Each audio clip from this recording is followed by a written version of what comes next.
I'm not learning.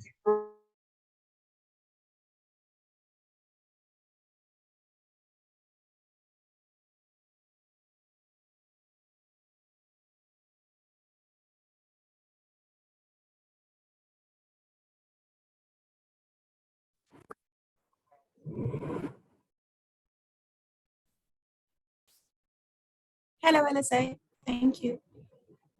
Hello, Giuseppe. Hi. Good to see you. Hi. Hi, Vera. Can you hear me? I can hear you. Can you hear me? Yeah, very well. Very well. Wonderful. Hi, Kathy. Hi, how are you? Fine, thank you. How are you? Fine. I had such a scare. Even this morning, I clicked the link I had and it didn't work, but I was glad they had sent another.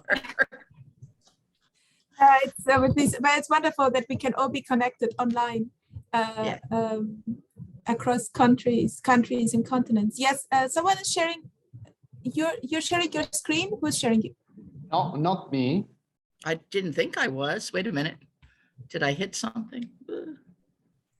You are both very welcome to test sharing your screen. So sharing your PowerPoint. I try. Yes, please. Thank you. So I'll try after. Can you see my screen? Yes, it's you're not the looking for your PowerPoint, paper. but the screen. Because my laptop is very old, so but you should see now. We see the PowerPoint and now full screen. Perfect. Good. Yes, works well. Very good. Great. Thank you. Wonderful. You see the picture now? Yes. Ethan, perfect. Oh, nice. Good. Okay. So let me Exactly. Wonderful. So that works perfectly. And Kathy, would you like to try too? I will also try. Come on, there we go. Wonderful. And full screen. Perfect. Okay. Also works. Great. Wonderful. Great. So the tech side that's always great when you know the tech side is working and it's the basis of everything to come. Yes. So yeah, wonderful. Coming, she texts me. She's just arriving, so we will be together in the same room, but with two, because we are working in the same university. So yes, I saw that from your bios. Yes, it's wonderful, and you're both working on East Africa. So you're collaborating too in your projects, or yeah. We're together in the same project, the same. Wonderful. And TPA. Yeah. And we started in 2018 together. And she's a pedagogist, I'm an art historian, but we collaborate on art education. Then each of us is continuing a personal project like this one for me and the one of Rosita for her. But, perfect. It's fascinating. And so you're joining us from University of Macerata. And Casey, where are you currently? Cleveland State. In Ohio? Cleveland State, yeah, at Cleveland. You're in Ohio, okay. Did you get my bio? Yes. I had completely forgot about it. No problem. No, it was just that unfortunately my institute, they have a very strict firewall. So some of the emails get blocked, but Tunde sent them to me because through his account they went through. So I have them all and it's wonderful. I really enjoyed yesterday's panel. Yeah, it was a great start, wasn't it? Yes, I mean, it and it was also wonderful how the audience was very lively and asked questions from the very beginning. I hope they will continue that way because usually they have to warm up and it's only from the second panel or so that but they started right away with a lot of great questions. It was wonderful. That's good.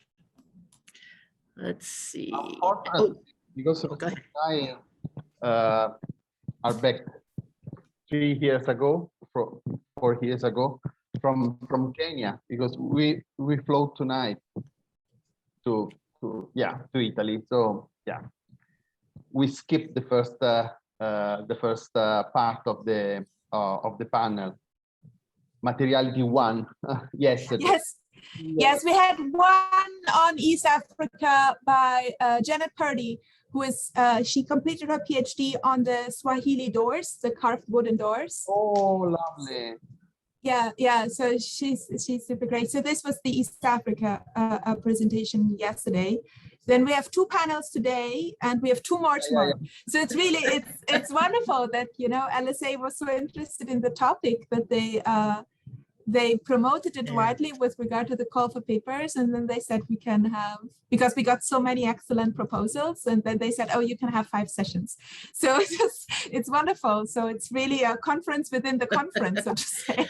Vera, I wanted to ask you, when people are presenting, we're supposed to turn our video off, aren't we? As well as... This is totally up to you. So you can, the LSA will ask all of us to have for a moment all of our videos on, I think because they want to take a picture or something. So they asked this yesterday too. But in general, then it's up to you. You can also, yesterday, I like to change the video. Wait, we are, someone is, LSA. Oh, okay, great. Wow. Thank you, LSA, that's the advertisement.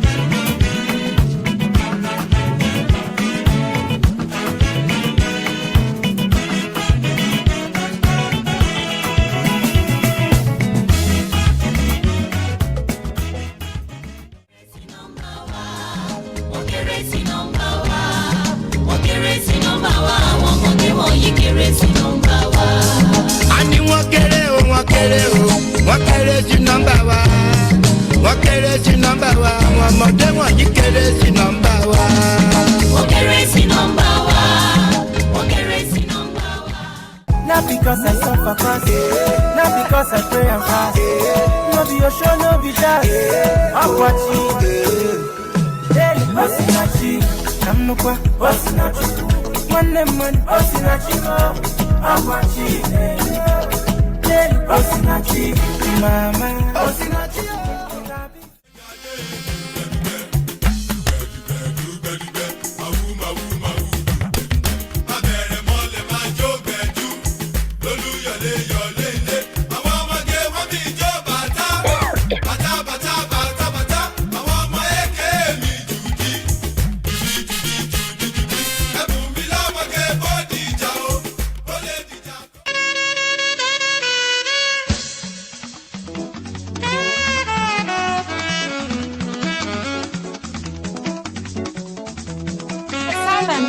Hi, Simon, good to see you. You can also test, LSA, could you briefly let Simon please also test sharing the screen? Because he just arrived.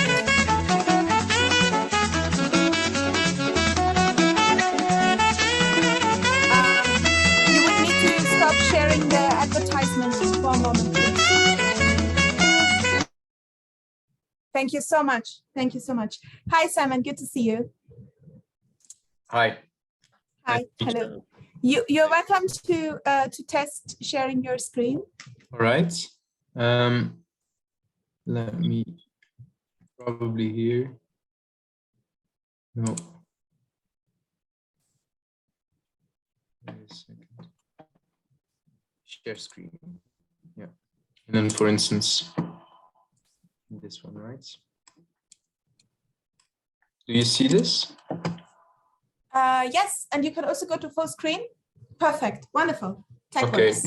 Do you know, technically speaking, wait, I'll check something. If I can kind of, if I do this, do you see a presenter's view or do you still see the full screen? I see the full, we see the full screen. All right. We do not see your notes. Yeah. Do Perfect. you want to go just to the next slide so we can be sure? Perfect. Yeah, we do not see your notes. Don't worry. Okay, great. Thanks. That works well. Wonderful. And All I right, think, I'll stop. yes, thank you. Thank you. And I think Roswitha is here, but Roswitha, you have Giuseppe's name. Is that possible? Hi, good afternoon. No. Hi, good to see Hi, you. Hello, hi. welcome. Thank you. I think you need to rename yourself. Yeah. You joined with Giuseppe's name. Wait. All I links are renamed just personal. now. Yeah. Sorry. Now, I just thought that perhaps Giuseppe joined with 2 devices, but then I realized, oh no, I think it's you. Double identity. Double identity. here we Perfect. Perfect. Now it's correct. Wonderful. Hi, good to see you too. And would you like to briefly test sharing your screen? Yeah, thanks. Okay, let's see if it works. Okay. Okay, is okay? Yes, perfect. We see it in full screen mode. That's Okay. wonderful. Great. Wonderful. So the basis is set up. All the tech works. That's good to know for the start. So we will wait a couple of more minutes because people are starting to join only at 1 p.m. Nigerian time. Oh, wonderful. And Rosita, I already heard that you are in the same room as Giuseppe. So Yes, exactly. We are in the same room, just two different tables. Okay. And Simon, from where are you joining us now? Are you at the moment in Ghent? Yes, I am. I'm in Ghent. Okay. Yeah.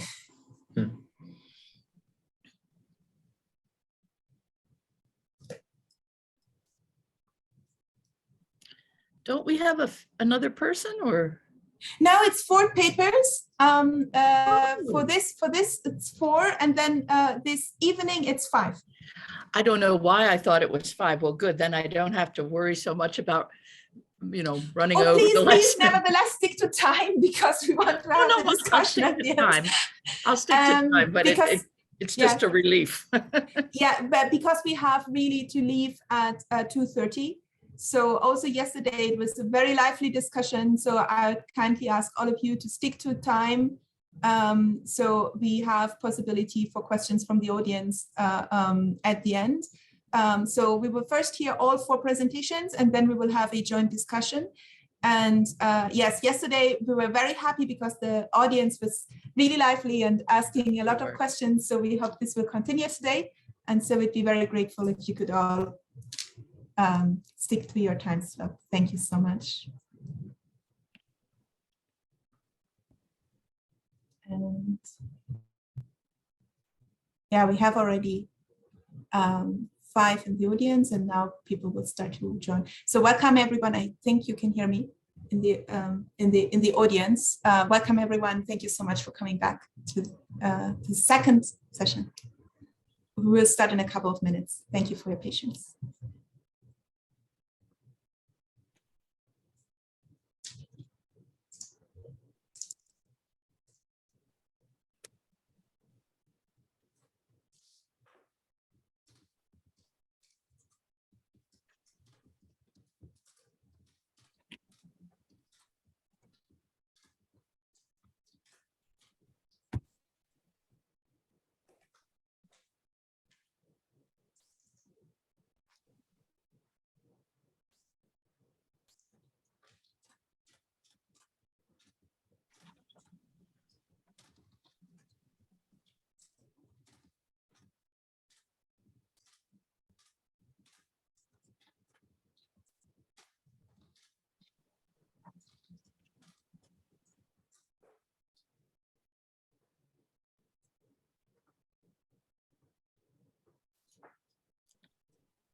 Okay, and one info to LSA, please. Tunde is just telling me that he is having problems to join.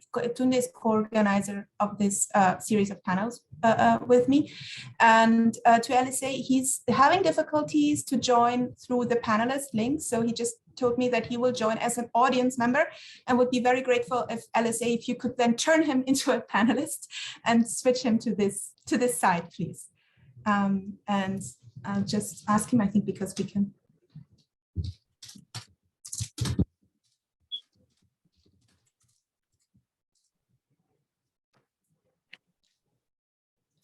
Okay, and he will come. So we will start now with the first introduction and with housekeeping information, and then he will join the panelist room. So it's my very great pleasure to welcome all of you to the second panel of our series of panels on the materiality of everyday life in Africa that I have the very great pleasure to co-organize together with Abidemi Babatunde Babalola. And we had an exciting first session yesterday and a very lively discussion and for brilliant presentations. So we're very much looking forward to continuing this dialogue now in this session and then later this evening and tomorrow with 2 further sessions. And thank you so much to all of us to all of you for joining. And I wish all of us a very inspiring continuation of this series. It's my very great pleasure to introduce now the first speaker. Just a bit of information beforehand. So we will first hear the 4 papers one after the other. I will introduce each speaker before their paper, and we will then have time for a joint discussion like yesterday at the end of this session. You are very welcome to post your questions into the chat box already during the presentations. I will get back to them and read them out then during the Q&A. Unfortunately, you are not able to ask your questions directly orally, but please feel free to use the chat function at any time during this session, and all your questions are highly welcome. So it's my very great pleasure to introduce the first speaker of our panel today, Giuseppe Capriotti, who is Associate Professor of Early Modern Art History at the University of Macerata in Italy, where he teaches history of images, image education, and European art history. He gave seminars at numerous European universities, and since 2018 is conducting research in Kenya within the framework of 2 Marie Curie projects, one on technologies of imaging in communication, art, and social sciences, and one on transcultural perspectives in art and art education. And he published numerous articles and books on the anti-Jewish and anti-Turkish painting, on the fortune of Greek mythology and Ovid's metamorphosis in art, and on connections between texts, images, and mystical visions. Among his books are L'alibi del mito, Lo scorpione sul petto, Il tempo delle fenici e degli unicorni, and The Church of St. Blaise in Ancona. Today he will speak on looking for market or identity, the materiality of Swahili everyday life in Kenyan contemporary artistic production between center and periphery. We keep all of the bios short for matters of time, so I hope you allow me these brief introductions. We're very much looking forward to your paper, Giuseppe. Thank you so much for being with us today. The floor is yours. Thanks a lot, Vera. I'm trying to share my screen immediately.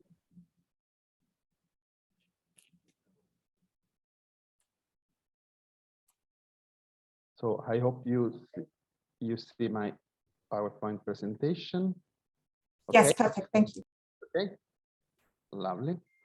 So thanks a lot, Vera. I want to thank the organizer for having accepted my paper. For me is a presentation of our research still ongoing, but I'm very happy to be here to present it. So the aim of this paper is to understand the meaning of the Swahili of the use of Swahili cultural elements in Kenyan contemporary artistic production using the paradigm of center and periphery. In particular, I would like to investigate whether the materiality of Swahili everyday life quoted in painting respond to a request coming from national and international markets only, or whether, on the contrary, it has also an identity function. My paper will be divided in 3 parts. First of all, I will discuss the presence of Swahili everyday life in paintings by 2 artists based in Nairobi, which is now one of the most vivid artistic centers of the African continent and the location of the Kenyan artistic mainstream. These artists are Peter Ngugi and Fred Abuga. Then I will analyze the presence of Swahili culture in painting produced by two artists of the Kenyan coast, which can be considered a controversial artistic periphery, as we will see. These artists are Castro, based in Kilifi, and Adams Musa, who works in Lamu, a town where the more genuine Swahili culture is still alive. To conclude, I will compare the different use of Swahili culture between center and periphery, trying to understand the disputable meaning of the presence of the Swahili cultural heritage in Kenyan contemporary artistic production. Peter Ngugi is a Kikuyu tribe artist based in Thika, close to Nairobi. He is a well-established painter in the artistic mainstream of the capital. In the background of his paintings, Peter Ngugi usually quotes some patterns coming from the traditional Swahili fabrics, kanga and leso, which are used as a screen to project the urban life of common people, often dressed in Western clothes. This series of paintings was born thanks to a project conducted with youths and dedicated to the theme of the corruption of Kenyan institutions. The characters don't have faces. Their faces are completely dark because they are victims of the corruption or they have taken advantage of corruption, but everything is hidden. They don't have faces because it is difficult to find people responsible for the corruption. Everyone is corrupted. They try to be cool thanks to their poses and their Western clothes, but they are people without a job, waiting for something, waiting for a change or an improvement. The pattern of the Swahili fabric, kanga and leso, in the background of painting is used to contextualize the message, which is georeferenced in Kenya. Kanga is a rectangular cotton fabric produced and sold in couple and mostly used by women. In Kiswahili language, kanga means poultry, maybe because some decoration of the first samples reminded the feathering of wild poultry. Leso indicates the same fabric, but the word leso is mostly used on the coast. The origin of this fabric at the end of 19th century is quite questionable, and it is probably connected with the arrival of pieces of fabric from India and Arabia. Kanga or leso was born as a simple fabric. Then it started to have also borders, and then proverb, which is written in Kiswahili, at the beginning in Arab characters, and then in Latin characters. The proverbs in the fabric are very important, and sometimes kangas are chosen and bought by clients because of the message in writing. In this slide, you have many possibilities of using kangas as clothes. In this painting, conceived in 2020, the background seems to reproduce the decorative pattern of a kanga, but on the contrary, the painter stylized the symbol of COVID-19. In this way, the painting is georeferenced in Kenya because the background seems to reproduce a kanga pattern, but this is also dated to the COVID period. In this slide, you can see another use of kanga decoration connected to politics and political fights. The first kanga is a celebration of Barack Obama as American president, underlying his African and Kenyan origins. By the second kanga, the Nairobian artist Kauria Muiricha proudly expresses the sincereness of the same-sex love, fighting for having civil rights. On the right, you can see a kanga decorated with the symbol and the colors of the Jubilee Party. If you wear this kanga, you could be a supporter of this party. In occasion of the future election in Kenya, which will be in August 2022, Peter Ngugi is inspired by this political use of kangas to produce a peculiar series of paintings. In this painting, the writing on the fabric expresses the disappointment of the common citizen for politics. If the Sultan, the president, can do anything, what can a citizen do. In the painting, the materiality of the kanga is fully used in all its possibilities, not only as a decorative pattern, but also for its power to deliver a strong message thanks to the proverb. In his studio in Kuona Trust Collective in Nairobi, the painter Fred Abuga, half Kisii and half Luya tribe, uses the atmospheres of Swahili coastal life to produce paintings which are very appreciated by Westerners. I'm showing two paintings in comparison, representing fishing boats on a marine landscape. The first boat is driven by human beings, the second by the wind, as we can grasp by the mast. The first boat, in the first painting, two characters are fishing with nets, while the third one, seated on a canoe, is supervising the work of the others. The materiality of everyday life in coast is expressed through vertical brush strokes, which seem to remind the keyboard of a piano. The keyboard is the composing, and the keys are invading the surface of the canvas, giving us the sensation of the musicality of the sea, the sound of the waves as a sweet music. The sources of inspiration of these paintings are photographs made by the same artist in Lamu. This is a photo that the artist showed to me in his studio. This is another comparison between a marine landscape by Abuga and a vintage poster of Lamu, and you can see evident similarities. Another subject by Fred Abuga is related to the materiality of coastal life, that is the art life of donkeys in Lamu, used there as a mean of transport in the narrow corridors of the downtown. Also in this case, the painter uses photographs he has in his studio as a source of inspiration. Now it's time to give a look on coastal areas. Beyond Nairobi, I conducted field research also between Mombasa and Lamu. In comparison to Nairobi, which is a vivid capital of arts, coastal areas can be considered as a periphery, even though it is a controversial periphery. We don't have the same artistic vividness of the capital, but the city, like Lamu, Malindi, and Kilifi, are massively interested by an international tourism that generates the request of a specific art production. Here, we have the very interesting phenomenon of the tourist art, that is, the art created for tourists as a souvenir. The painters of these cities are still in contact with the international artistic production thanks to European artists based on the coastal areas and thanks to technology, which facilitates the circulation of artistic models.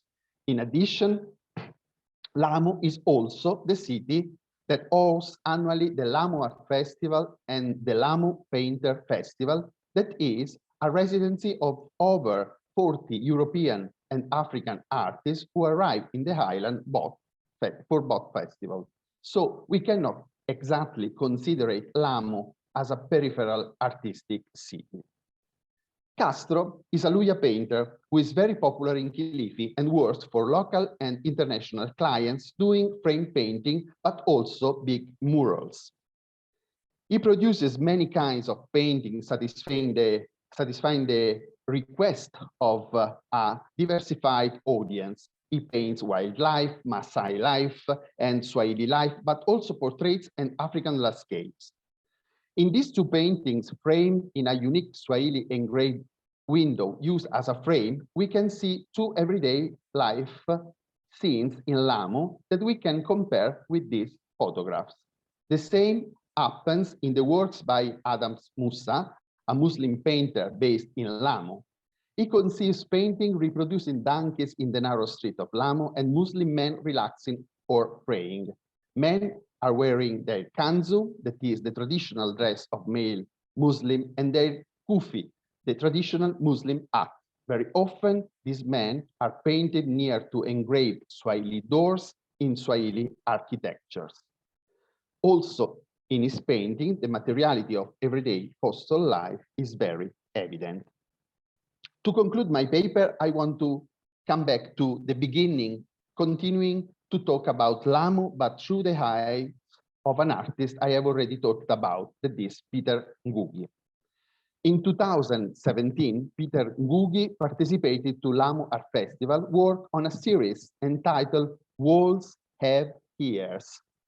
This series was selected for the cover of the exhibition catalog of the festivals, as you can see on this slide.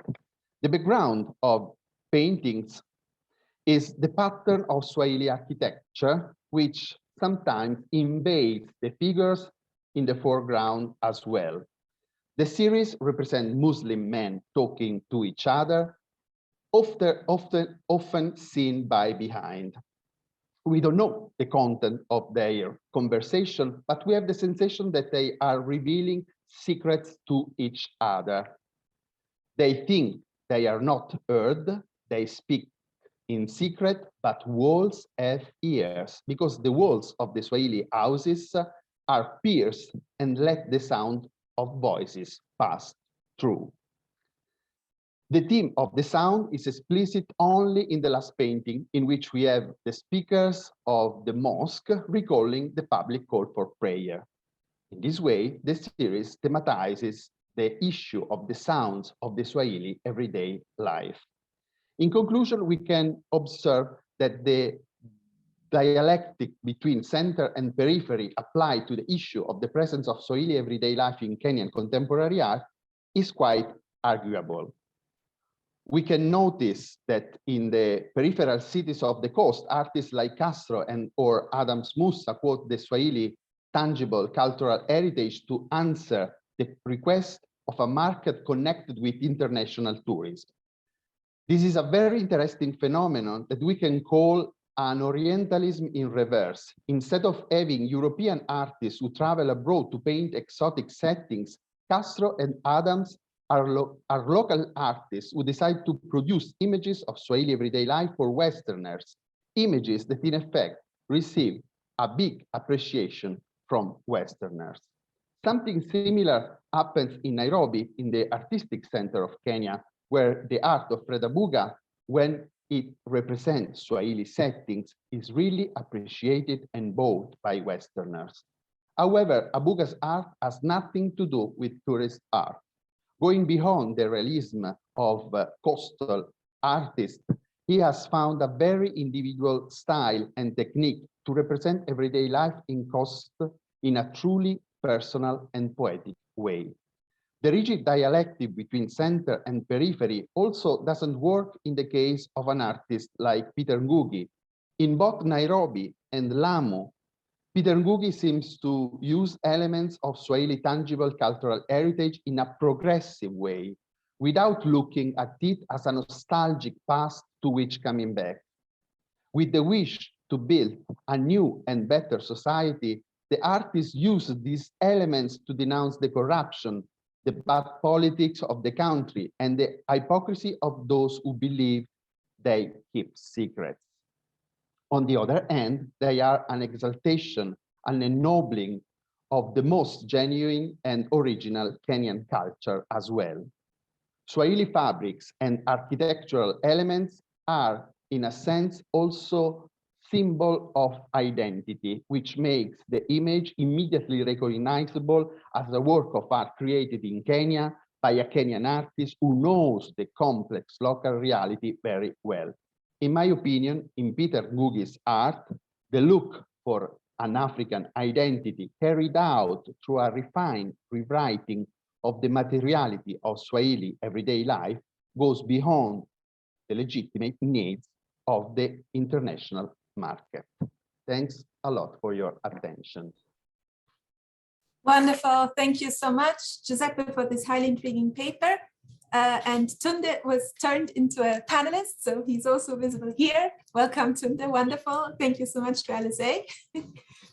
And it's now a great pleasure to introduce the second speaker of today's second panel on the materiality of everyday life in Africa, Kathy Curnow, who is an African art history specialist and associate professor at Cleveland State University in the US state of Ohio. a Smithsonian Senior Fellow, NIH Collaborative Grant winner, and a Fulbright Scholar. Her specialty is in the Benin Kingdom and its arts, and she recently completed her manuscript on Oba Esigie and his impact. Very much looking forward to that. Having lived and taught off and on in Nigeria for over 14 years, she also conducted research in other areas, and today she will speak on integrated Nupe design and early 20th century apogee. Thank you so much for being with us, Katie. We're very much looking forward to your talk. Thank you very much, both Vera and Tunde and the audience. And I feel I should say something I forgot a map. So for those unfamiliar with the Nupe, they're a fairly small ethnic group that live in Nigeria's middle belt.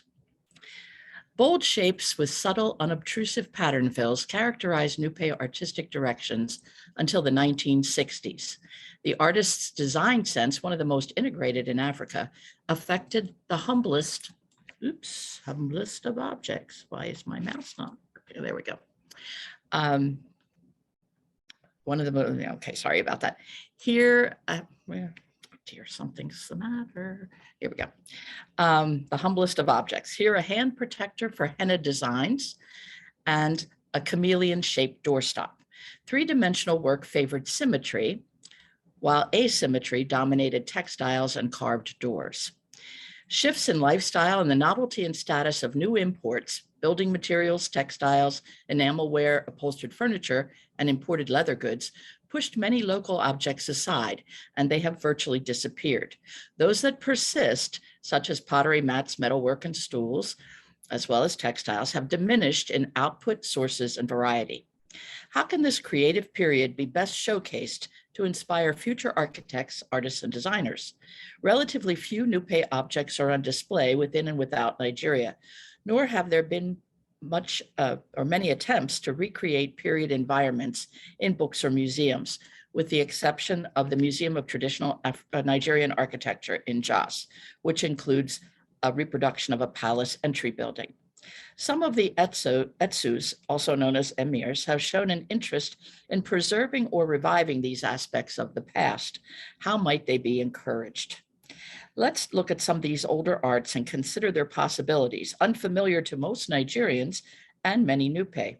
In the known past, the Nupe created very few sculptures or three-dimensional works beyond a handful of pre-Islamic masquerades. Islam added mosques and Quranic illuminations beginning in the 19th century, while weaving, embroidery, leatherwork, glass bead making, pottery, and fiber arts continue. They will be mostly ignored here in favor of vanished types of traditional architecture and household objects that met a high standard of visual interest. These were at their most exquisite when made for royals and aristocrats in the various emirates, but could also be found among ordinary citizens. While many African cultures have produced beautiful daily use objects, Nupe artists had an integrated aesthetic that encompassed many mediums and elevated the ordinary to the extraordinary. Until the 1960s, most Nupe compounds were composed of round structures with thatched roofs. This was so universal that in the mid-1930s, S.F. Nadel observed the sharp division between round Nupe houses and rectangular Yoruba houses in the twin communities of Saragi and Share of Kwara State, which are divided by a single road. Nupe walled urban compounds had one large entry building, the Katamba. This was often the site of men's craftwork by day, while young men or visitors stayed there at night. A Katamba belonging to aristocratic or royal household had tall entryways to allow visitors on horseback passage without dismounting. Within the compound, each husband had his own house and each of his wives her own as well. The latter were built at the time of marriage and often had extensive relief decorations on both exteriors and interiors. Porcelain plates were expensive imports in the early 20th century, so their use in exteriors, floors, and interior walls attested to a husband's affection and willingness to spend for his new wife. While thatched round houses were still common at independence in 1960, they had all but vanished by the 1990s outside of villages. Thatch has completely disappeared in towns, replaced by corrugated metal, and nearly all architecture has become rectangular. The only remaining round buildings are the occasional elderly women's homes built over 3/4 of a century ago. In urban areas, older doorways were once covered by simple matchstick mats, but now have, sorry. Okay, I guess that's just some of the disappearing remnants of older homes. Here are the matchstick mats. Now they have plain doors or gates. By mid-century, plaster-like entry surrounds had replaced earlier modeled clay decoration. And here you can see it sort of scratched into the mud rather than being three-dimensional. Now entries are likely to be plain. In the past, aristocratic house entrances often included carved wooden doors with low relief carving. The carved side faced the street, adding status to the home, and the motifs depicted objects seen in everyday life. This example at right includes representations of multiple animals, as well as a pressure drum, gun, bow, spoon, sword, and flag-shaped fan. 2 panels originally held mirrors, 1 remains. Other doors sometimes included abstract human figures. Islam's prescriptions on human representation had their effect even before conversions were complete in the 20th century, as witnessed the horse rider on the fan lower left, or lower right, sorry. But more often, door reliefs were a non-narrative mix of animals with weapons, Quranic boards, and household objects. Interspersed with geometric segments, their balanced compositions featured randomly placed elements, sometimes upside down. Their scale is inconsistent, as is their orientation. Their door compositions in the southern Nupe areas, which you see here, artists employed very little relief. Their compositions included similar imagery featuring domestic objects and oblique references to Islam, such as removed sandals and a tea kettle ready for ablutions. This commissioned example on the right also includes representations of a Quranic slate, a knife, spoons, rice sickles, and blacksmith's pincers, and is one of few late 20th century pieces. Door carving in northern Nupe towns, such as Niger State's Agai and Lapai, was still active in the 1960s, but older style houses and royal palaces were already being destroyed and replaced at that time. By the 1970s, most of these heavy doors had been discarded and sold, their abstract doorstops tossed aside. Former houses had waterproofed flooring, even before cement became ubiquitous. The earth would be prepared and then inset with decorated terracotta discs, imported ceramics, or simply broken potsherds. A pattern smoothing tool would then level the fresh mud and smash the insertions to create a kind of mosaic. A boiled solution made primarily of locust beans was poured over the floor once it had dried and would be spread at multiple intervals for several days. This eventually formed an impermeable layer that could be swept or washed easily. Older clay homes had both built-in and movable furnishings. Triangular niches in the walls could display particularly fine pots, and terracotta incense burners scented the house and the clothing of both men and women. Permanent fixtures could include the decorative build-up clay areas whose tops served as firewood stackers, or relief ornamented hollowed wardrobes. These were small storage rooms for clothing and other personal items, their flat ceiling allowing the placement of objects out of children's reach. Extrusions at the sides permitted objects to hang. Cooking took place indoors during the rainy season, which tended to blacken the walls, as you see here. Carvers still make many household items, especially essentials that remain part of a bridal kit, such as mortars and pestles in both large and small sizes. Trays for carrying firewood and other loads are ubiquitous and even imitated as doll accessories. Like all Nupe wooden items, these were decorated with geometric patterns, also found on Nupe stools. Still a woman's seat of choice when selling at the market. Some stools, such as that at upper left, have a central, once lidded compartment that could be used as a bank while working, but most are simple variations of rounded or rectangular shapes. Many stools contrast light-colored, linear textured patterns with blackened surrounds, but some are left unstained in order to show the wood's grain. Most seats are purchased ready-made rather than commissioned, but the round 10-legged stools like that at upper right are an exception. These used to be reserved for the Sagi, the titled royal woman who was the Etsu's market representative and leader of the town's females. Besides furniture, turn of the 20th century Nupe aristocratic homes included a variety of containers, many made from sheet brass or copper. Brass objects were exclusively produced in Bida, the capital established by the Fulani in the 19th century. Brass workers supplied containers to Nupe rulers for their annual distribution of kola nuts to aristocrats at the big Sala celebrations.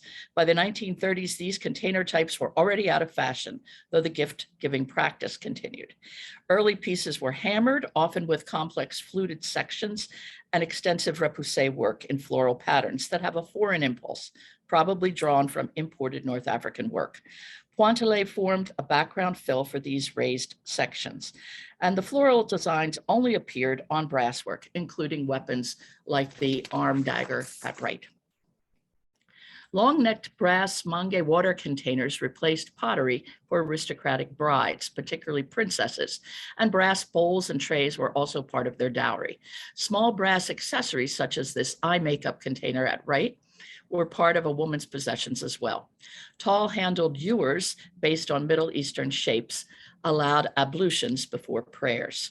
By mid-century, far fewer forms were produced, and the designs of metalwork had become simpler with minimal repoussage.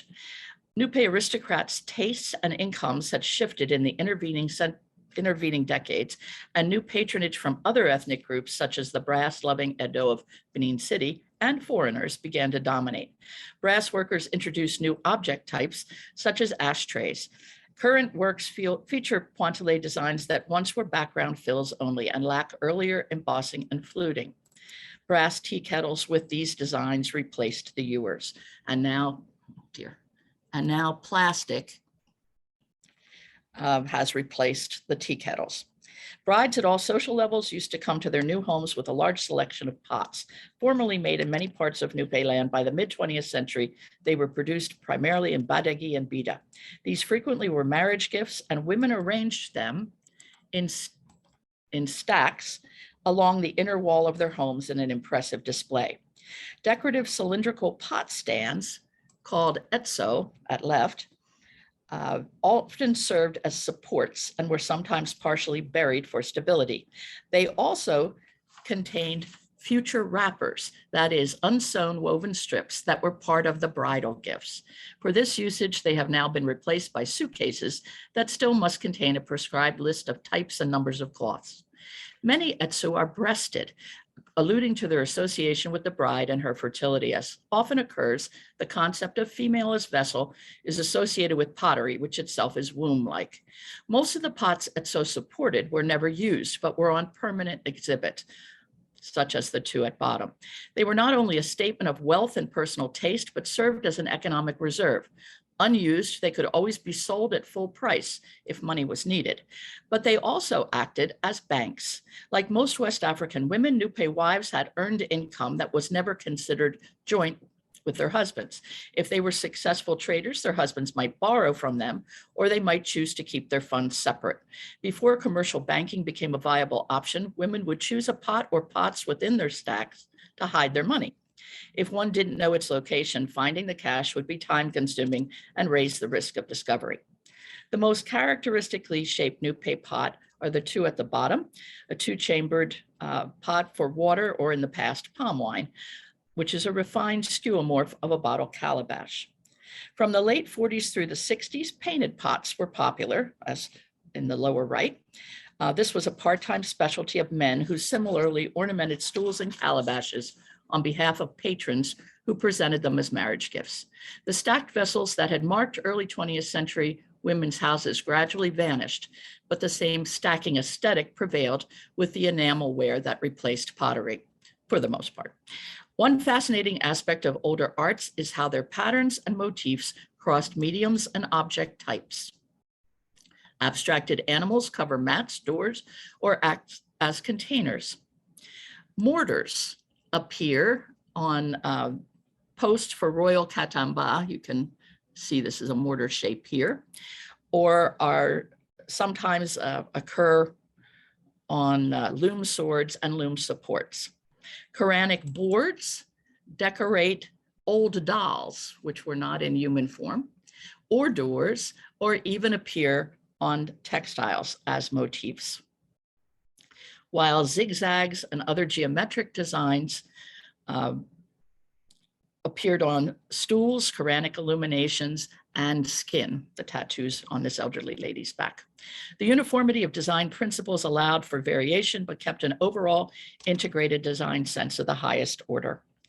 These outstanding past objects could serve as inspiration for architects, designers, and other artists. This has happened in Ghana, where Kumasi's Kwame Nkrumah University of Science and Technology exposes students to traditional forms that are then transformed into new types of creations.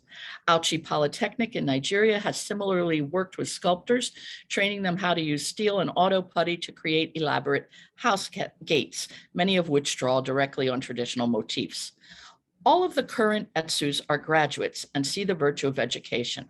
While it is unlikely that they would want to replace their modern palaces with older style clay structures, perhaps they could allocate land and labor for a small museum showcasing these older arts. Bida might be a logical site since it houses the growing Edusoko University, as well as a government technical college that features furniture making as one of its programs. Mina has the Federal University of Technology, and Lapai, one of the Nupe carving centers, hosts the Ibrahim Badamasi Babangida University. Most Nupe under the age of 50 are unfamiliar with these older art forms. An emirate museum or museums could promote cultural history with intergenerational dialogue, as well as stimulate new industrial and fine art forms.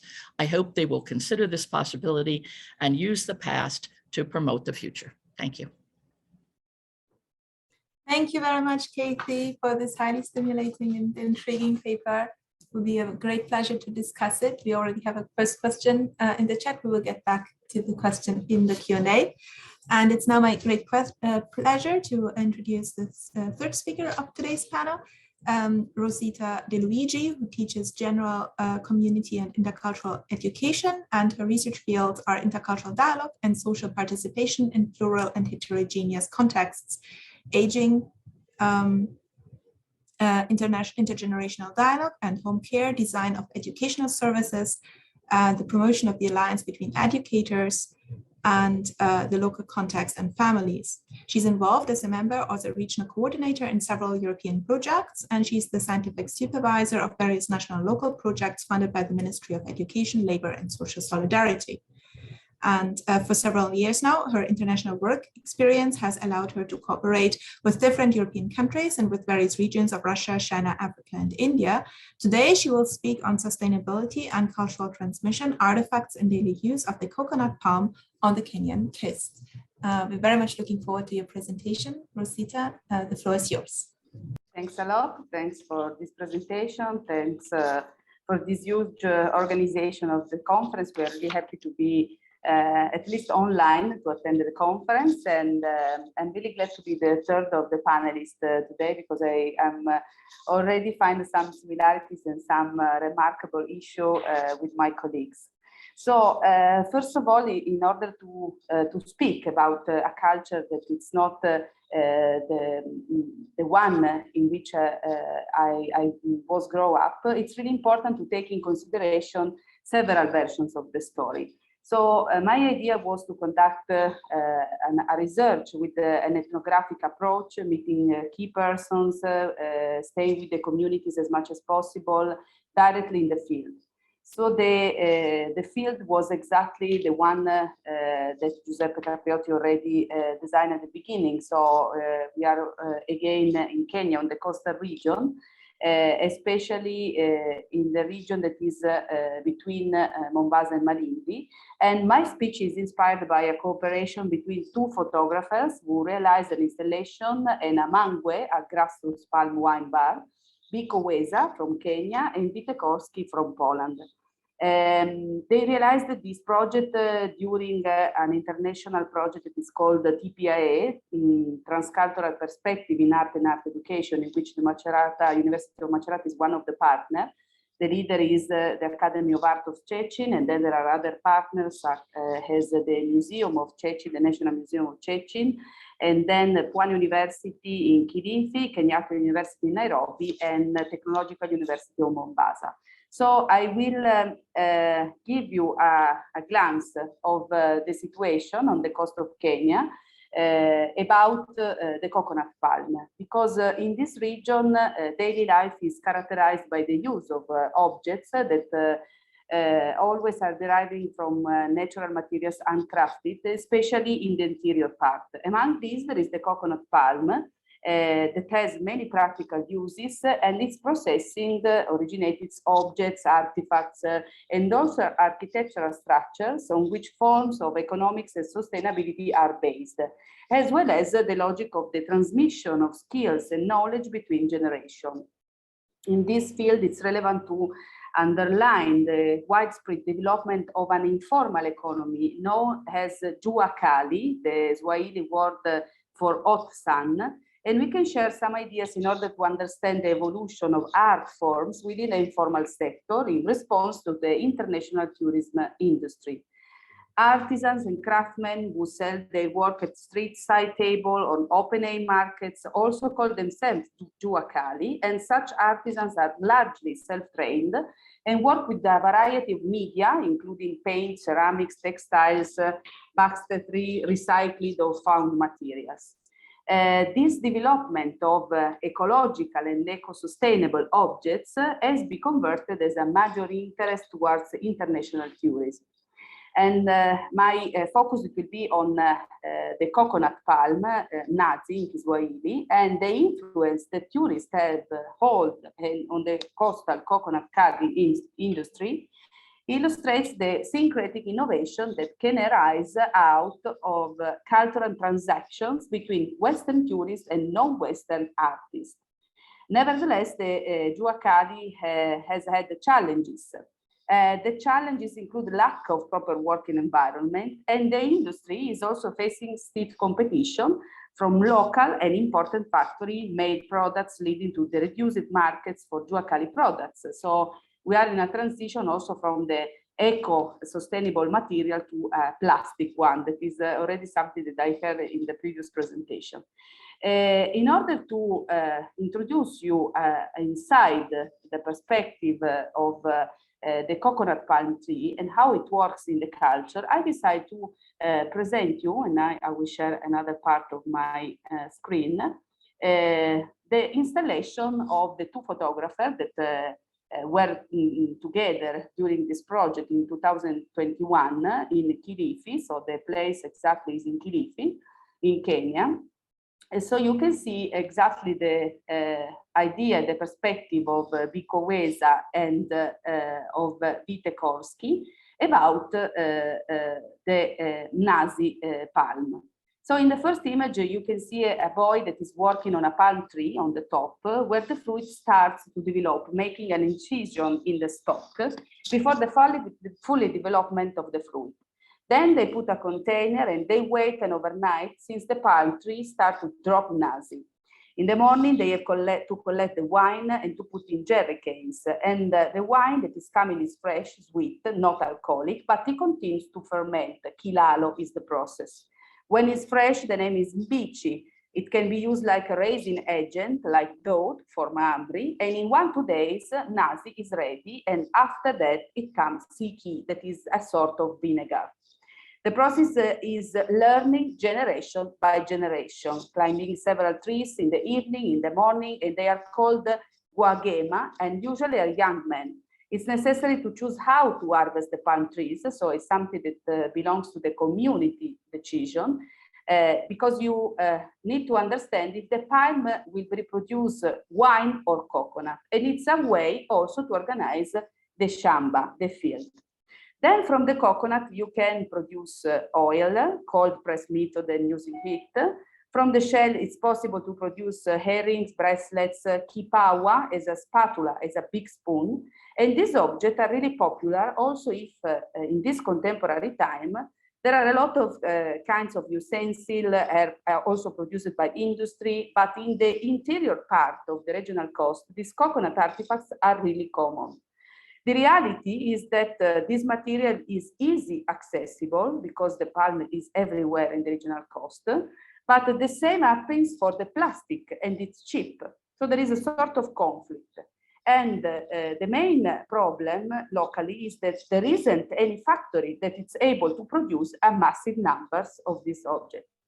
This kind of object in comparison with the global market can have more appeal on a specific target as ecological market, but without the same meaning for the local communities.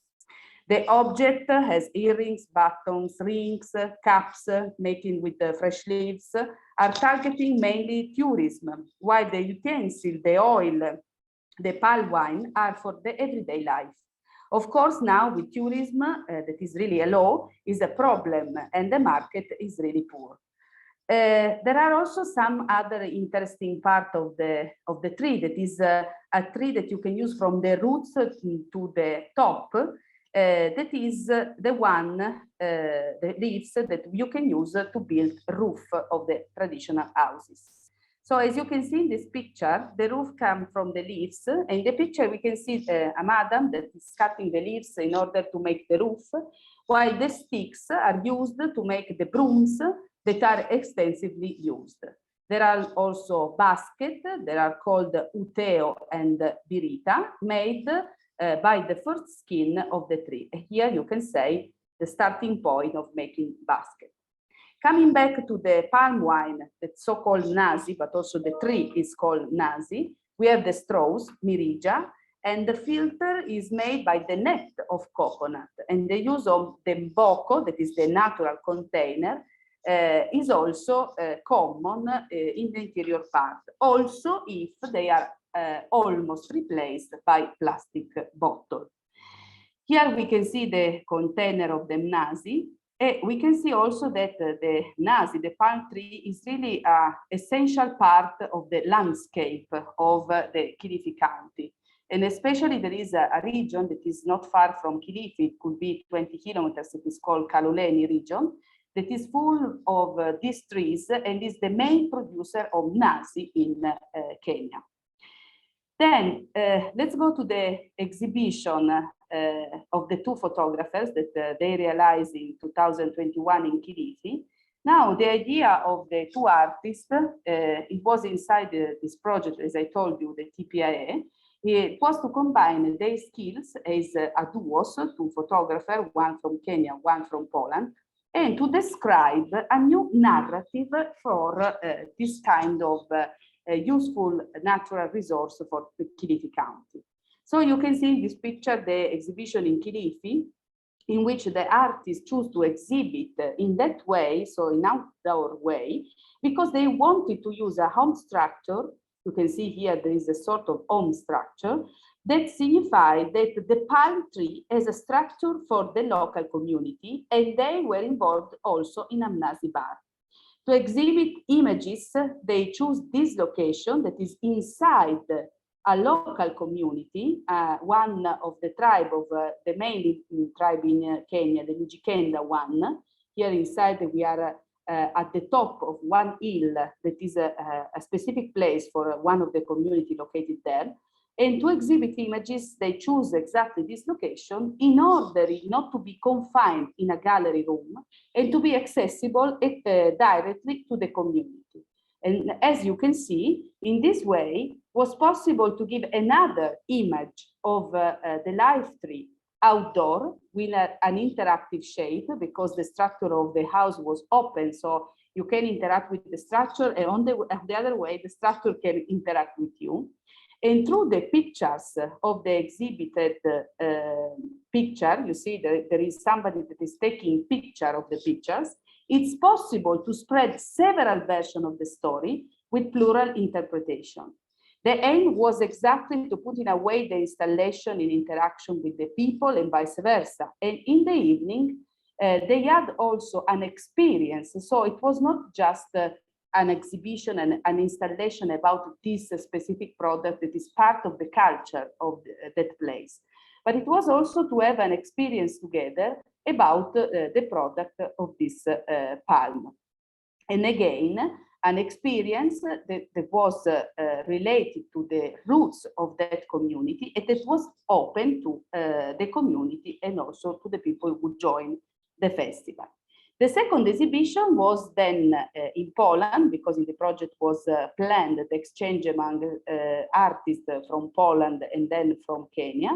And they decided to represent the exhibition made in Kilifi with several images plus 3D objects. And here you can see the so-called mbocco, that is the natural container in which is possible to drink nasi. And you can see the straw here with the last part is made by coconut tree. This idea testifies several perspectives and experiences. And again, you can see that they were explaining how many uses you can do with these trees and how many products you can deliver. In order to close my presentation, I went through the PowerPoint.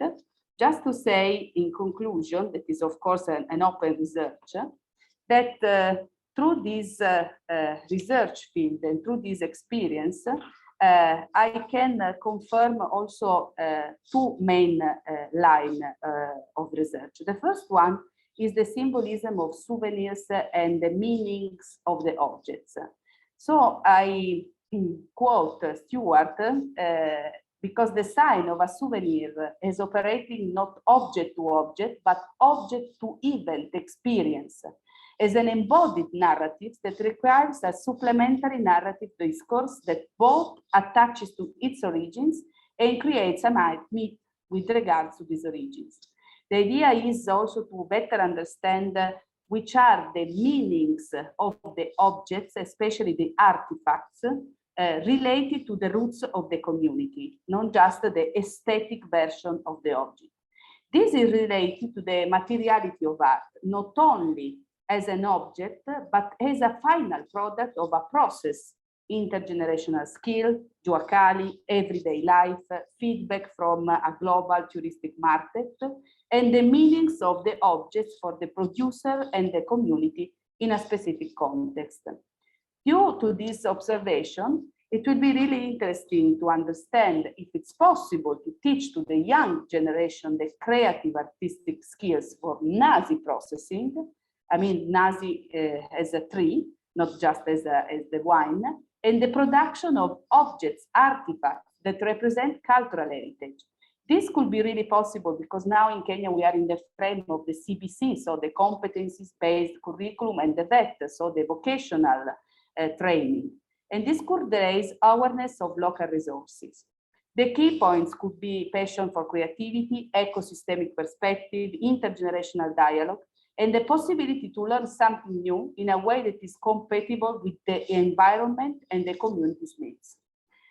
In this way, probably the preservation of the coconut palm as coffee, tea, moringa, baobab, other specific trees of that region, analyzing different uses in terms of maintaining an ecological culture and transmitting knowledge and skill, allows to rediscover the intertwining of nasi vegetable fibers reflected in the strengthening of family and community ties.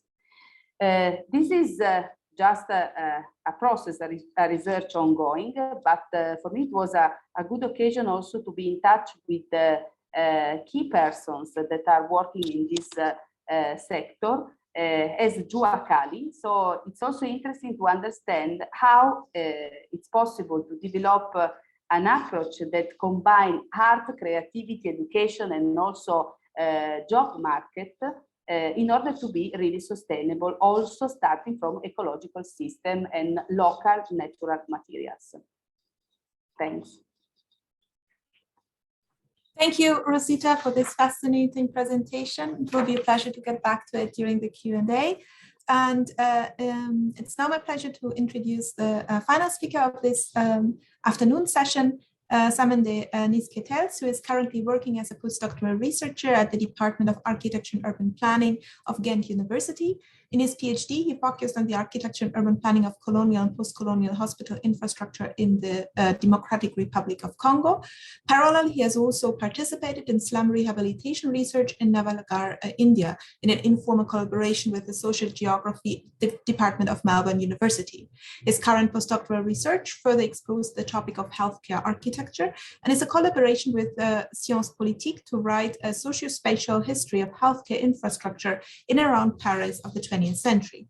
Today, he will present on the invented absence of an architecture nègre, mapping concealed materialities of medical infrastructure in early colonial Congo. Thank you so much for being with us today, Simon. We are very much looking forward to your presentation. Thank you very much. So today I feel I'm a bit the odd one out because my research focuses mainly on colonial history and colonial discourse. And also, since I'm an architect, I have a bit of a different background. Nevertheless, I think the research I'm presenting here does speak to what Rosita already called a kind of plural point of view within history. So as an architect, I'm trying to, from a methodological point of view, I'm trying to map out stuff in a broad sense, as in compiling and visualizing a variety of archival sources, correspondence, architectural plans, but also photography, which will be a very important part of the presentation today.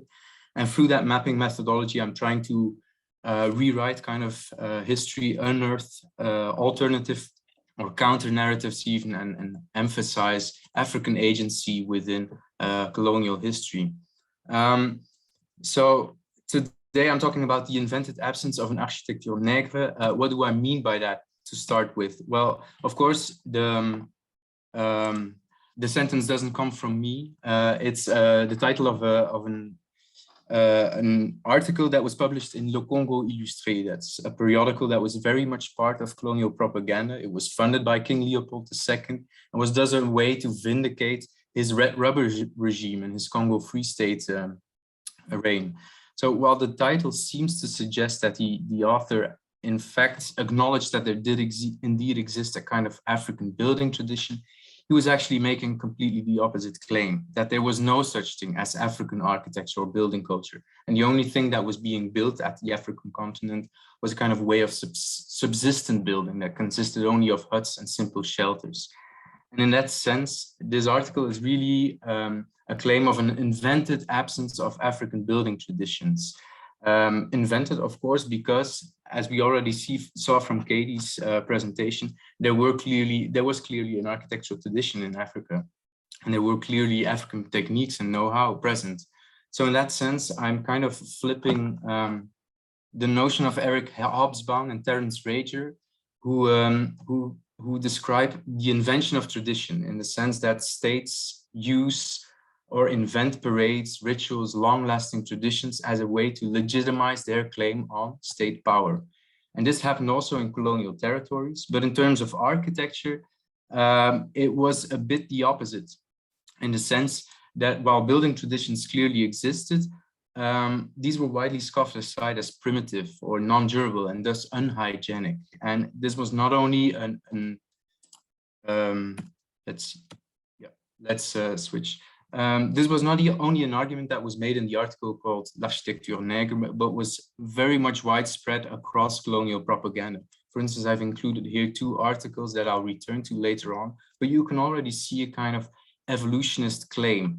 In the right article, you can see how, and let me highlight this, that there's this claim about pre-colonial structures as being primitive, and then Belgians arrived and they amélioré, so improved in French. They kind of exported or imposed Western building cultures, Western building knowledge, and improved local building practices. And this evolutionist view can perhaps best be seen in this photograph, which was published by the state's proper propaganda office. And it already captures the kind of very Darwinist undertones of these beliefs. So there was these 3 classic stages through which building culture should pass from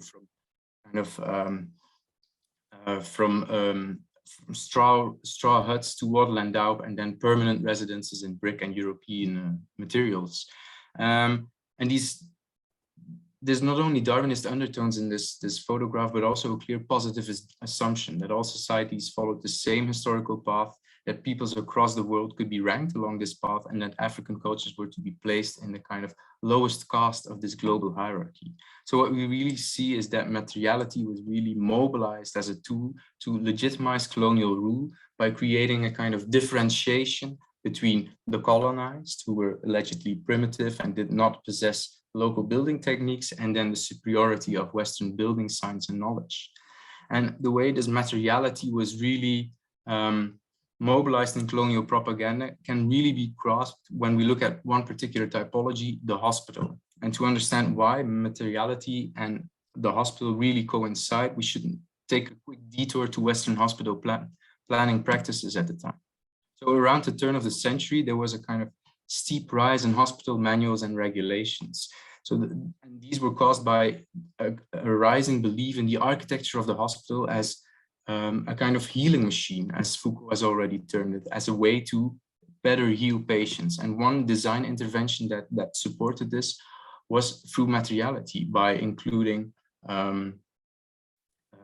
easily cleanable materials such as ceramic tiling, smooth surfaces, etc. And we also see that reoccurring in many colonial or many photographs of hospital wards at the time. So we see ceramic tilings, very smooth surfaces, plaster everywhere, spotlessly clean. So this was really the best practice of hospital planning in the West at the time. And of course, as a colonial state, if you want to kind of legitimize your claims and your colonial presence, then what better way to do that than through healthcare infrastructure. And then you also have to convey, of course, the message that your healthcare infrastructure was being built according to the latest state-of-the-art principles in the West, which was claimed to be superior. And we already see that in Le Congo Illustré, so the same periodical that this article on l'architecture nègre was being published. This perhaps culminated in this particular map that was presented at the World Exhibition in Ghent in 1913. So a World Exhibition is, of course, the prime platform where a colonial state could legitimize their colonial rule to a very international audience. And what this map actually showed, and I've redrawn it here to make it more legible, is that not only was there a very dense hospital infrastructural network being built in Belgian Congo at the time, but it was also built primarily according to the state-of-the-art principles of Western hospital planning. So most of them were being built with Western materials, durable materials, allegedly. But when we then look at the underground reality of many of these hospitals, we actually see that this map really concealed a lot of local materialities present in these hospital infrastructures. And one way to kind of analyze this underground reality is through photography. Of course, colonial photography is a very ambiguous medium in the sense that it was part of colonial propaganda. And so it does support, to some extent, a colonial agenda. But when you look at, for instance, private albums or photographs that weren't necessarily produced for colonial propaganda purposes, then we do see or we can grasp actually the reality on the ground. I can't go over all of these photographs, but I can zoom in on a few of them. For instance, here, there's these pictures of the Nyangara Hospital and Mwenge Lazaretto. So both of these hospitals or infrastructures were flagged on the map of the World Exhibition as durable, being constructed with Western bricks, which clearly wasn't the case.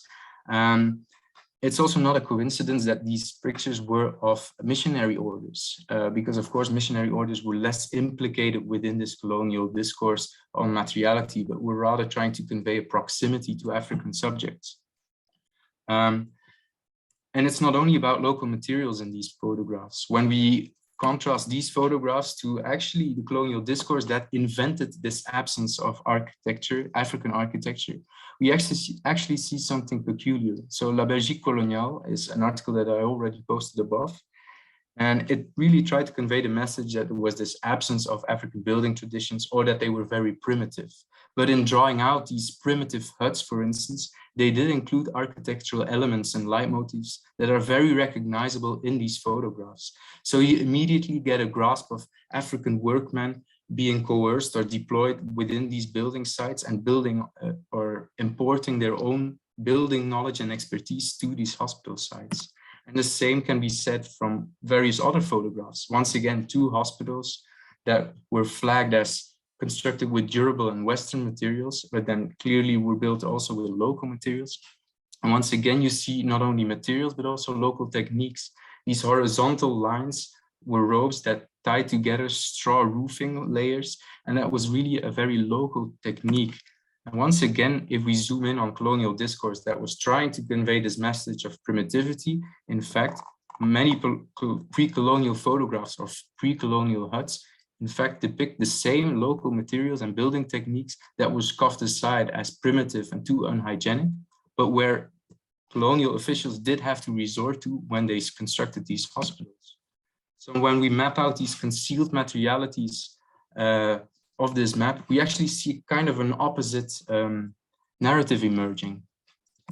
Instead of most of these hospital infrastructures being built according to Western principles and Western materials, we in fact see that on the ground, local officials really resorted to local materials and local building expertise.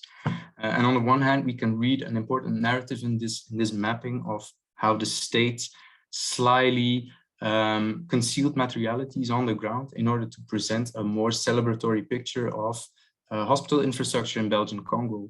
But on the other side, we also have to ask questions about why this happened. And then we actually look at the port and administrative capital of Boma, which functioned kind of as a bottleneck for building materials. Basically, all the materials that were shipped from the West arrived here and were then to be dispersed in the hinterland. But that didn't happen because basically the administration at the time was rather incompetent. It couldn't really do the bookkeeping of materials. So a lot of these materials perished in the warehouses and never arrived at their intended location. But also there was quite some material embezzlement. So local officials using or abusing materials intended for hospitals for Africans, and instead using them for their private building projects, such as local residences or villas. So we see through this mapping of concealed materialities in colonial photography, we see multiple layers of counter narratives and alternative narratives of colonial history emerging. And I want to return lastly to this photography as a kind of ambiguous medium and the fingerprints or African fingerprints we can find in these photographs rather. Of course, my approach to photography hasn't been, I haven't invented this. This has been inspired by a few very interesting authors. I want to highlight one of them, Elizabeth Edwards, who has written a book, Raw Histories, and which was really captivating for me. At a certain point, she describes the punctum, the inexplicable point of incisive clarity. And for her, she argues that we should look at the margins, the backgrounds, the details of photographs, and then perhaps these details become turned into this punctum, this incisive point of this point of incisive clarity, where we can suddenly see new counter narratives emerging that a photograph never intended to highlight. And for her, it was this this photograph of a bamboo palisade and these knots that tie together these beams of bamboo. And she suddenly experienced a sense of presence, of fingers that had tied those knots in other times, that filled the whole image and gave it meaning. And for me, the same experience happened when I looked at these photographs and suddenly saw these ropes tying together, these straw roofings, or these capitals on top of these round huts. And so it immediately begs questions about which underlying already pre-existing industry existed that is being concealed. And we can see effectively clues of an existing building industry that was widespread and had become efficient in some of the more private photographs that only later were added to the archives and were never intended for colonial propaganda. For instance, this one of René de Bruyck shows how transporters actually were very efficient in logistics of local building materials. They had systems of wrapping around straw materials in order to more efficiently transport them to the places they had to go. And so lastly, I want to end with this photograph. It depicts sick patients and really the fingerprints within these within this colonial photography. It depicts sick patients tying knots together. So patients were coerced in maintaining and constructing their own hospital at the time.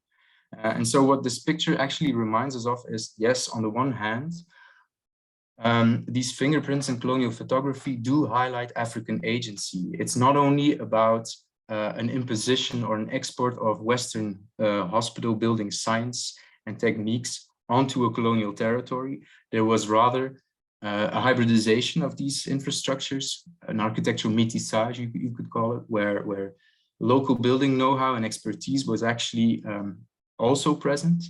But we should bear in mind that this hybridization is, of course, still the result, or still took place within a very asymmetric power system, where a colonizers or a colonial state could coerce not only workmen or villagers, but even African patients into forced labor and construct their own hybrid, albeit hospitals at the time.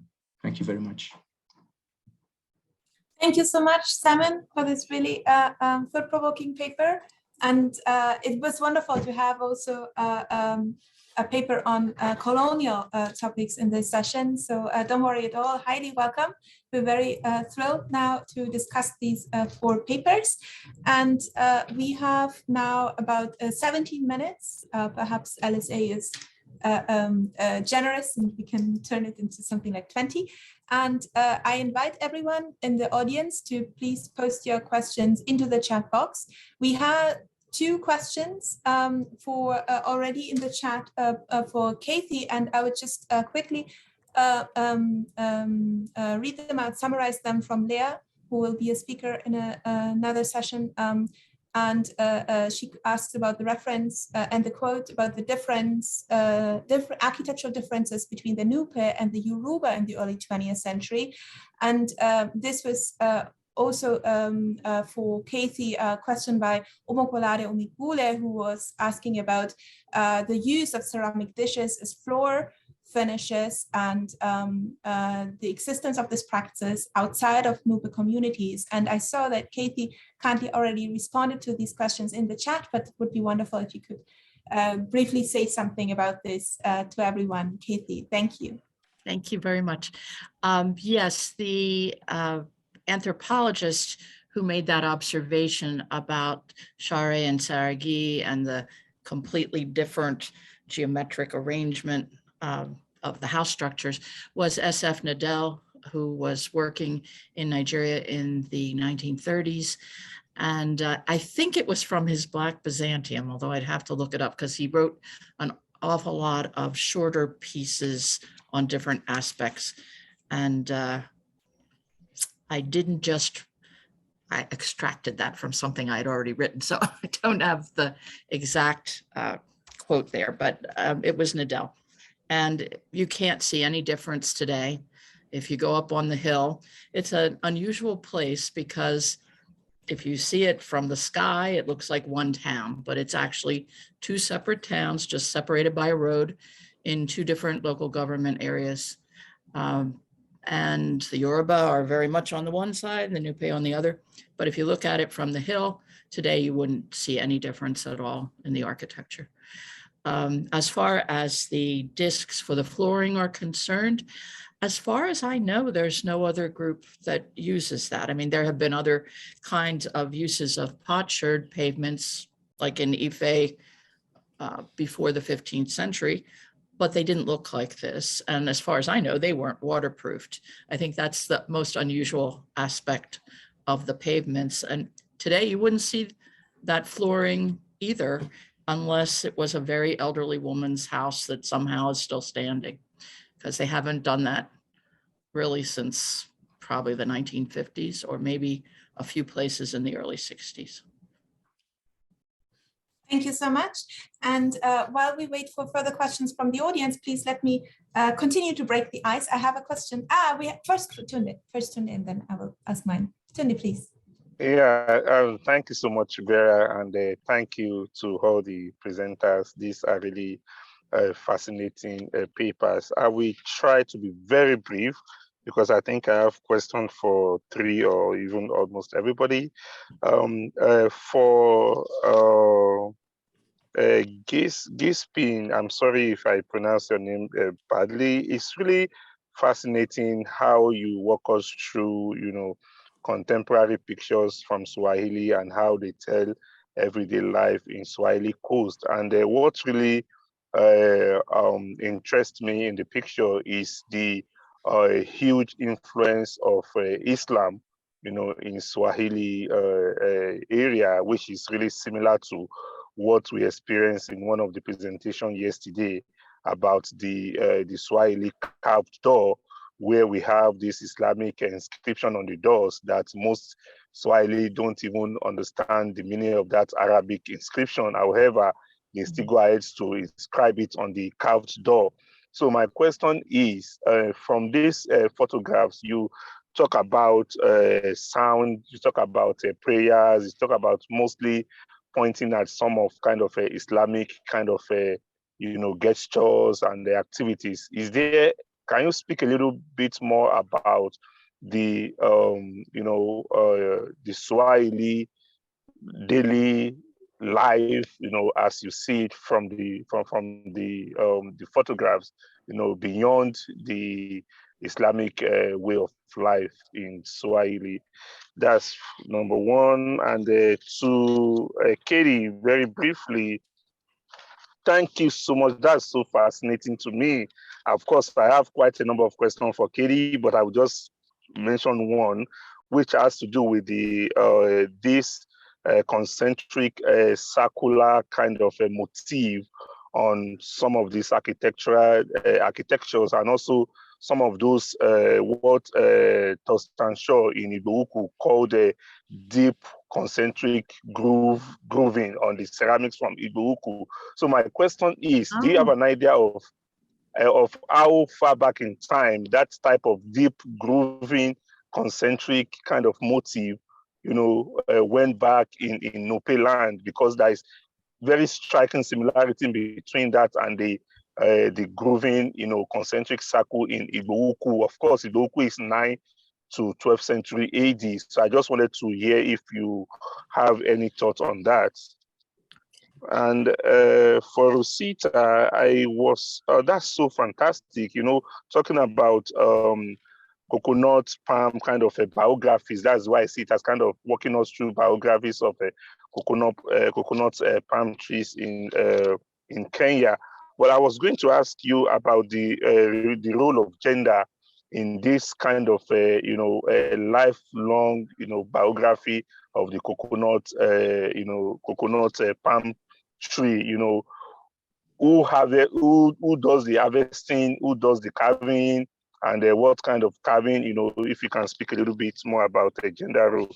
I think I will stop. And for Simon, that's really interesting. I was going to ask that, what about the site of location of the this old, so to speak, traditional buildings and the new ones?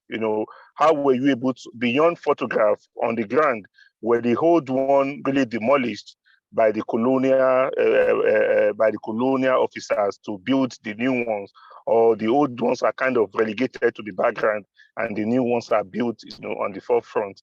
Thank you. Thank you very much, Tunde. Brief answers, please, from the speakers. Thank you so much. Okay, so can I start? Yeah. So thanks a lot, Tunde, for this question, because this is one of my main problem in my research. So the connection between the present artistic production and the antiquity. And the antiquity is the Swahili culture, because Swahili culture is a tradition, we say, is a mixture between the old Bantu local tradition and the Arabic colonization. But then it's not exactly an Arabic culture, because it's something very, very specific. We have something like a formation of a new culture, which is different from the original Arabic culture and from the Bantu culture. So it's a formation of a new culture. And it's interesting because in the coastal area, we have some ruins of cities, like Gede ruins maybe is the most spectacular, but also Mnarani ruins on the coast. And we have Lamu, which have an architectural structure similar to the ruins, but it's a still alive city. So they are living inside of an old building. I don't know, like in Europe, we have some cities built on the Roman ruins, no? And there is exactly the same. So I'm very, very interested in this connection between the past, the Arabic past, and the present creation of art. Why these artists are still using some elements of the past, of the Muslim past, because Muslim past, but it depends, because Muslim is also a reality in the coast and in all, but in particular in the coast. So this connection, in my opinion, is very, very meaningful, and I'm still working to understand which is the meaning of this quotation in the painting. If is it something, if it's only a nostalgic past, or if it's something progressive to build something new, a new renaissance. I don't know how to say, but this is my main question now. So thanks a lot, Tunde, because this is one of my main problem now. Thanks a lot. And the other speakers, please. We have 7 minutes left. Thank you. Oh, don't worry, I won't take up much time. I'm really sorry, Tunde, but I don't have anything that is earlier than the 19th century for the Nupe. I mean, there are the objects found at Jebba and so forth that probably were not Nupe made at all, but they don't have that concentric circle motif either. There are some at Benin fairly early, which would, of course, is a closer geographic proximity. But no, I never heard anybody talk about a meaning for it either. So I'm sorry to be disappointing in that regard. Yeah, that's informative. Thank you so much. Okay, so about the rule of gender with the Nazi, with coconut palm tree.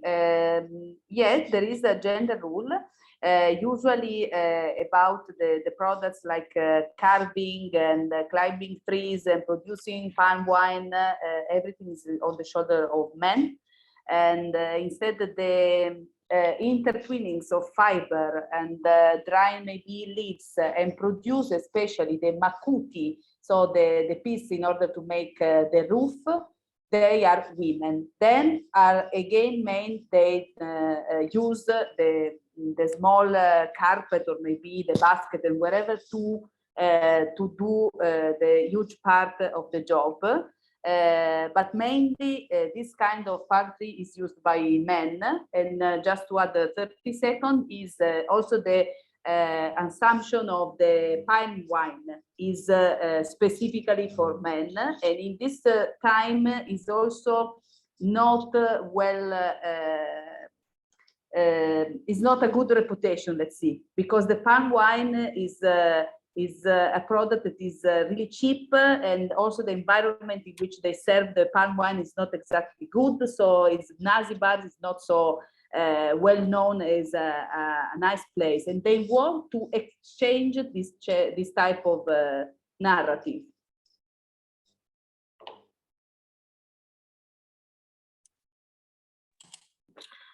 All right.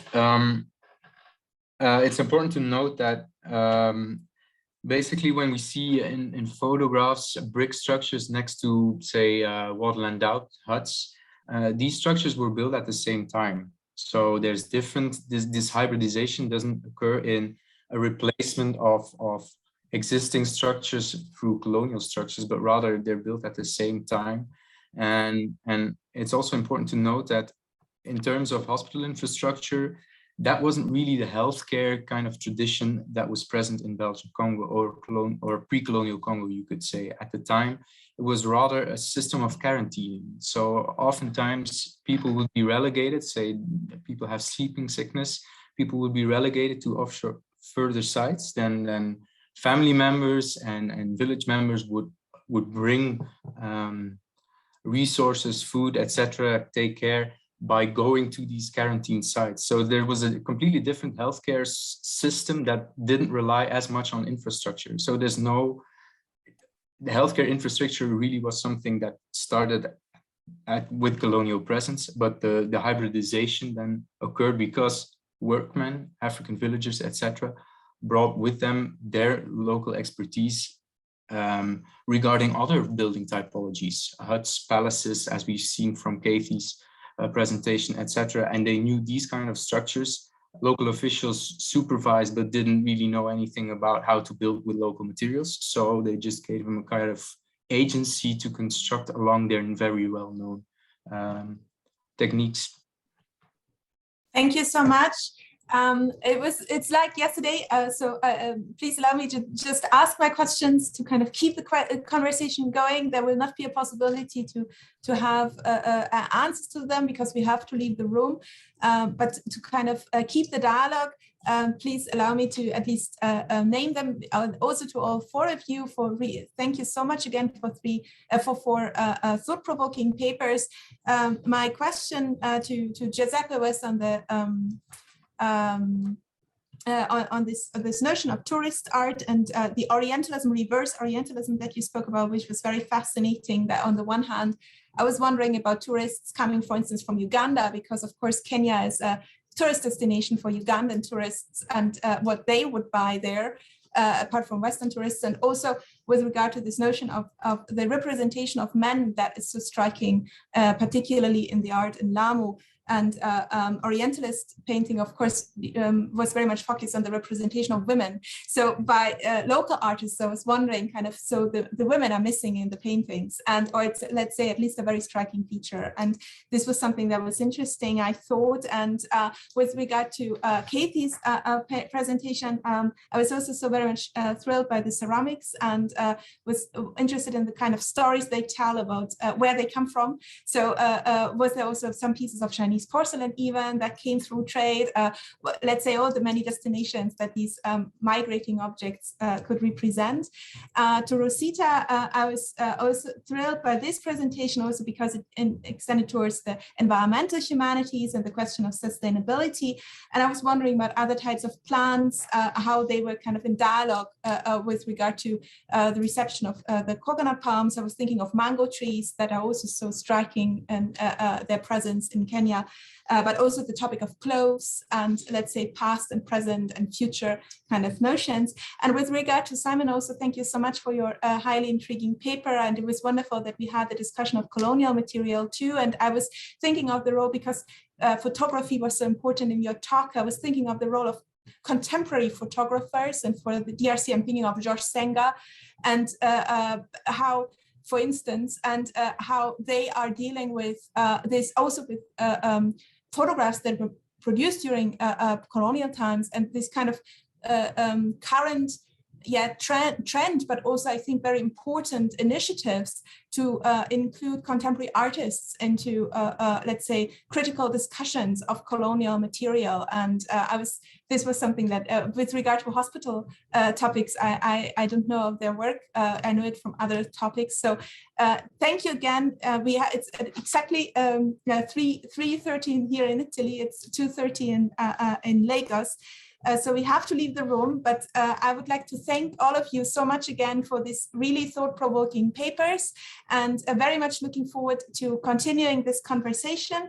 And I would like to invite everyone to come to the next session, the third of this series of sessions, which will start this evening at 7:30 p.m. Nigerian Lagos time, very kindly chaired by Olan Rejabu Lasisi, who's also here in the audience. Thank you so much for coming, and also to this previous session. And with papers by Nina Barnett, Yael Biro, Tunde Deka, Kehinde Olukayode, and Jessica Reuter. We're very much looking forward to that, and we will have 2 more sessions on Saturday. So you're all very much invited to come to these 2, and we are very much looking forward to continuing the conversation with all of you. Thank you so much again for really thought-provoking papers. Thank you all. Thank Bye. you. See you tonight. Thank you so much to LSA too, and many thanks to Tunde. Thank you, IT. Thanks a lot. Thanks.